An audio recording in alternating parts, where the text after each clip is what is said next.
Hey, good morning, everybody. Bob Trade Genius, 10th of April. This is Sunday report. I'm going to put this one out earlier than I normally do so you guys can do some of your own homework here. But I'm going to start. I'm going to show you some focus kind of on a lot of large caps here because I think they're going to tell the tale about what's going on here and where we're going. And so I'm going to start actually with the dollar here. And so we have a situation here where the dollar since February has really been in a has been in a actually even started in January, and it's been just steadily moving higher. So a lot of it's anticipation of the higher interest rates, but it's also the dollar is stronger than all the other currencies around the world for many, many, many reasons. And it's pushing up again. Friday we had a little bit of pullback here, but it's breaking out. And so what's interesting to me is when the dollar breaks out, oil's been breaking out with it. So we had a pullback into support here. So oil's in a really interesting place. So this is effectively is a descending triangle. And if this 94 $95 area does not hold, you know, a lot of people take the measured move. They take this basically 130 down to 95. Are we going to go all the way back down to $60 oil? That's kind of the measured move. Something to definitely keep an eye on. This line here that you're seeing here is it's an algorithm that we have. Uh, and it really helps you understand trend and reversals here. As you can see, when it rolls over, it definitely sees the move. Okay, and when it rolls up, it sees the move. It's not necessarily a timer, but make sure that you're not trading against that trend. And so it rolled over again here, and now we're going to see whether or not this is going to be a one of these kind of moves where it does this and then and drifts down some more. We're just going to have to wait and see. But right now, the trend on a longer term thing is still cycling higher. And so we have no break in the trend from a longer term perspective, but this is an area to keep in mind. And so I'm uh, I'm out of my oil trade. I tend to do a Thursday to Friday trade, and I do it with UCO calls, and it worked out perfectly. We made some money on it on Friday. 70% of the time, oil is up from Thursday to Friday. Put that in your notebook. You definitely could trade on it and and make money from it. So anyway, just keep an eye on that. So we have a little trend down, trend down. Longer term trend is still cycling higher. Is a longer time period. So it's kind of like chop. So this breaks down, potentially go back to 60, which would be just amazing. It would be scary because that would mean some pretty bad news going on in the economy. But I want to flip up here. I want to show you Apple and Amazon. Okay, so Apple had that big pop, and we had this wedge, okay, that broke higher, and so I think this has played itself out. And so if you see here gap down, they can try to fill this gap and then fall further. As Apple goes, the market goes. So just keep in mind here too. We're we're in a kind of a weird week because usually Easter week is bullish, but with the risk of the Fed uh, tightening and the liquidity drying up, we can get these air pockets down. And I'm also reading here that freight traffic is starting to drop off, and so there's a lot of signals are saying slow down. Inventories are up, so just time for caution. So, I'm looking for places to get short now, not necessarily looking for places to get long. And so it's just something that you need to bear that in mind. I'm trimming size on my IRA, getting more and more of it to cash, and so that I can be prepared to take advantage of any deep move in the market. Now, one of two things are going to happen: either we're going to get a quick V down again. There might be opportunities to catch the move back higher, or we're going to get more like a 2000 to 2002 or 73, 74 kind of sell off where literally it's a 2.5 year sell off and goes down 50% over that period of time. Not sure what it's going to do yet. With all the leverage in the system, I see probably a sharper move down into a recession in 2023. So time for caution for sure. Here's Amazon that's kind of giving me more of the willies. Amazon's already starting to do its crossover. Um, the heat line almost predicted to move to the tick here, and it's not designed for that. It's just an overlay, but interesting. And then we've had a flip here in the trend longer term from hot to cold. So potential support here area 2861, and we're just gonna have to wait and see what happens here. But if we're getting a lot of inventory in and freight traffic's down, probably going to affect Amazon too. And a lot of it is people just simply can't afford the prices that are being thrown at them. Okay, a trade that I'm in a lot is SARC. This is the ARC, the counter to it. And I just closed a SARC position I just had, another profitable trade. But this can fall further, and I'll probably get back into the SARC trade. I hold some SARC in my IRA as a hedge against my long positions. And so I'm going to hold that, but I'll trade opportunistically in and out of SARC as I need to. And I'll show you the chart on the SARC side here. So we got SARC. Here we go. So SARC looks good, potential up to 58. So I'm just going to wait and see, but I'll probably put another trade on for a short swing on SARC and just keep an eye on it. And a couple trades that we've been doing here. One of the guys that trades with me, he's one of my coaches too. He brought to my attention that we have these high price to sale ratio on these cloud companies, and one of them is Snow.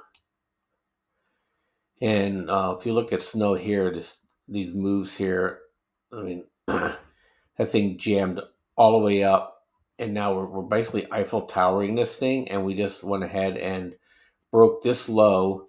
But I want to go out to a weekly and just show you a chart here that'll blow your mind. And still, their price to sales ratio is over 50, which is just insane.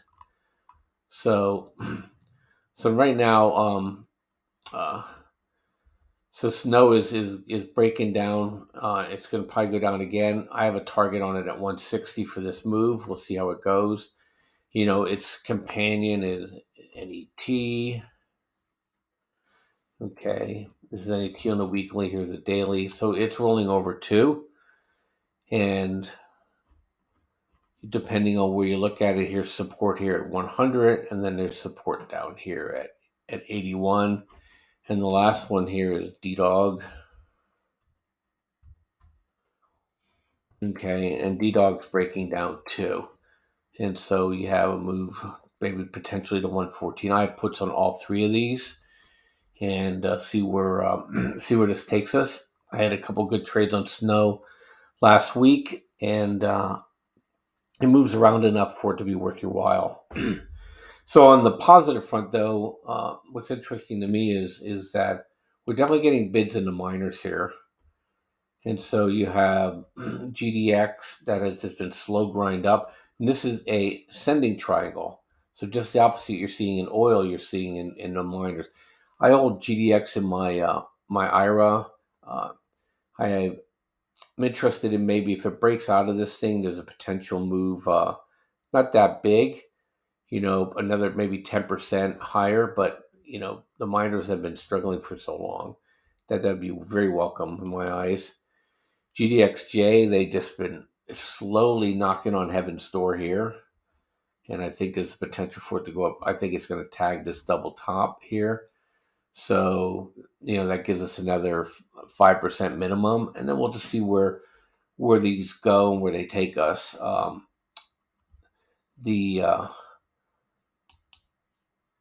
This is just in beast mode here with the fertilizers, but it's getting to a point now where people just can't afford it and they won't buy it, and you'll get demand destruction. And we're seeing that demand destruction now in starting to see here and there now in a number of different industries where people just say, I just can't afford it.